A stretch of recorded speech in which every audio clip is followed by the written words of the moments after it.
Drop it.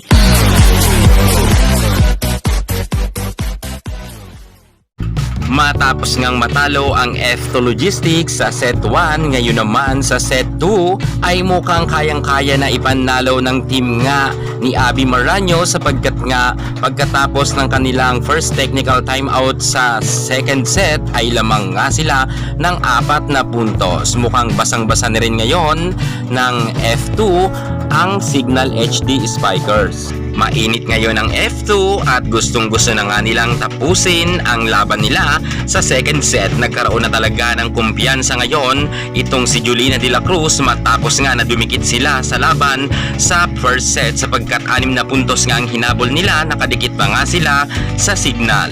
Mukhang nakapag-adjust na talaga itong si Ivy Lacsina at talagang binabomba niya na ng kanyang mga malalakas na powerful attack.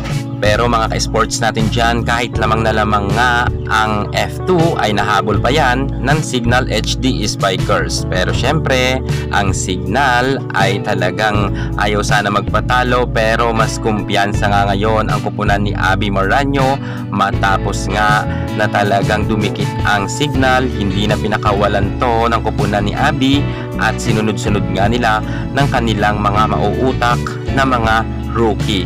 Nariyan nga si Julina De La Cruz, si Job Fernandez, si Ethan Arce na talagang bumira pagdating nga sa last part ng labanan. Kung kaya nga natapos ang laban sa score na 22 at 25 dahil po yan sa error naman ni Meneses sa kanyang services. Lumabas kasi. Grabe mga ka-sports natin dyan, palaban na ngayon ang F2 at mukha talagang hindi sila papakabog sa kupunan nga ni Ces Molina. Ating abangan ang third set kung sino ang mananalo sa dalawang malakas na team na ito, F2 or Signal. Kaya abangan nyo at mag-update tayo ng pinakamabilisan.